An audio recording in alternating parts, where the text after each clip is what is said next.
B strong, you never know who you are inspiring. हाँ जी, ये बहुत जबरदस्त चीज है यार। एक्चुअली क्या होता है, हमें समटाइम्स इस बात का गम होता है कि यार मैं किसी की लाइफ में क्या महत्व रखता हूं। और ये ना मतलब आप में से बहुत सारे विद्यार्थियों को है, और इसे अंग्रेजी भाषा में कहते हैं आइडेंटिटी क्राइसिस। यानी आपको अपनी पहचान को लेकर के बहुत ज्यादा इस प्रकार का विकार होता है कि यार मैं तो कुछ भी नहीं हूं। और कुछ भी नहीं हूं से मतलब ये हुआ, जैसे होता है ना, मतलब अपने घरों में जब संस्कार दिए जाते हैं तो दो प्रकार के संस्कार दिए जाते हैं। एक संस्कार होता है कि बेटा तुम बहुत कुछ बन जाओ, तो अपने आप को जितना हो सके ना डाउन टू अर्थ रखना। डाउन टू अर्थ का मतलब ये हुआ कि लोगों को ये लगना नहीं चाहिए कि तुम कोई बहुत बड़ी चीज बन गए हो, उन्हें तुम्हारे अंदर घमंड नहीं दिखाई देना चाहिए। एक तो वो स्थिति होती है जिसको कि अपन लोग सामान्यतः कम ही लोग उस क्षेत्र में या उस मतलब उस उपाधि तक पहुंच पाते हैं जिन्हें कभी घमंड करने का मौका भी मिलता है ना। अच्छा, लेकिन अधिकांश हमारी क्लास में विद्यार्थी या फिर एक सामान्य व्यक्ति जिसका काम अभी चलना शुरू हुआ है या होने वाला है, उसके साथ क्या दिक्कत होता है ना, उसे ऐसा लगता है कि यार मैं किसी की लाइफ में कोई फर्क डालता भी हूं क्या। यानी अपनी आइडेंटिटी को लेकर के उसके मन में एक जबरदस्त क्राइसिस होता है। क्राइसिस ऐसा कि वो कई बार अपने आप की प्रेजेंस को नापने के लिए लोगों से मैसेज करके पूछता है। कई बार आपने देखा होगा, कई आपके पास व्हाट्सएप के मैसेजेस ऐसे आते होंगे जो बड़ी दीन दुखिया प्रकार के होते हैं। एक दिन हम चले जाएंगे, पता नहीं तुम हमें याद करोगे कि नहीं करोगे। वो जो मतलब डिमोटिवेटिंग प्रकार के, जिसमें आपको लगता है कि सामने वाला व्यक्ति जो है वो अवसाद से गुजर रहा है, डिप्रेशन से गुजर रहा है।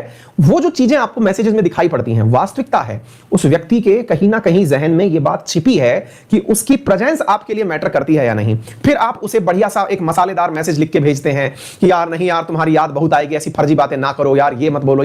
असल में है क्या ये, हम दूसरे से क्यों सुनना चाह रहे हैं? क्योंकि हमें ऐसा लगता है कि हमारी किसी को उपयोग ही नहीं है, किसी की उपादेयता हमारी है ही नहीं। इस आइडेंटिटी क्राइसिस से निकले कैसे?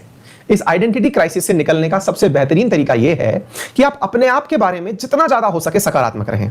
मैं आपको इसका छोटे से छोटा उदाहरण प्रस्तुत करता हूं, फिर हम आगे बढ़ेंगे। कई बार आप अपने घर में एक वस्तु को एक निर्धारित स्थान पर भी रखते हैं। मान लीजिए जैसे मेरे को पता है कि मेरी मतलब टेबल पर क्या क्या रखा हुआ है ना, 2 लैपटॉप्स रखे हुए हैं, मोबाइल्स पड़े हुए हैं। कल में इनमें से एक लैपटॉप अपनी जगह से हट जाए, उसकी जगह भले ही कोई और अल्टरनेट भले ही आ जाए, लेकिन वो हट जाए, तो कहीं ना कहीं आपको उसका जो जगह खाली हुआ है, वॉइड क्रिएट हुआ है, उसका भी एहसास होता है। आप और हम तो जीवित प्राणी हैं, आपके ना होने से जो वॉइड क्रिएट होगा उसका एहसास अवश्य होगा। तो ये जो ना होने वाली फिलॉसफी है, इसे पहले दिमाग से निकालिए और यह मान करके काम करना शुरू करिए कि आप चाहे कोई एक ही व्यक्ति क्यों ना हो, उसके रोल मॉडल बन के रहेंगे। ये अपने मन की जो भावना है ना, इसे इस प्रकार से जागृत करिए। आपको मैं बता दूं, यही कारण है कि भारत में परिवार की परंपरा चली। परिवार का मतलब यह था कि एक पिता अपनी संतान के सामने, एक पति अपनी पत्नी के सामने हीरो बनने का जो प्रयास करता है, वो उसके अंदर की वही इनसिक्योरिटी है जिसकी वजह से उसे लगता है कम से कम इनकी नजरों में तो मैं उठकर रहूं, यानी घर के अंदर तो मुझे इज्जत मिले। वो जो आइडेंटिटी क्राइसिस है ना, उसके लिए आप काम ये करिए कि कोई एक व्यक्ति ही सही, लेकिन उसकी जिंदगी मेरी वजह से सकारात्मक रूप से प्रभावित हो। उसके नजरों में मेरे लिए यह इज्जत हो कि हां, आपने मेरे जीवन में परिवर्तन कर दिया है। आपको स्वतः ही जीने की प्रेरणा मिल जाएगी। और जब आप लाखों लोगों की जिंदगी बदलने वाली स्थिति में पहुंच जाएंगे, तो ऑटोमेटिकली आपका कॉन्फिडेंस अंकित अवस्थी की तरह चलना शुरू हो जाएगा। आज मुझे चाहे थकान हो, चाहे नींद आ रही हो, चाहे जो भी हो, कैसी भी परिस्थितियां हो, घर में कोई भी कार्य हो, आपकी क्लासेस लेने की इतनी मतलब अटपटाहट क्यों होती रहती? पूरे टाइम क्लास लेनी ही है।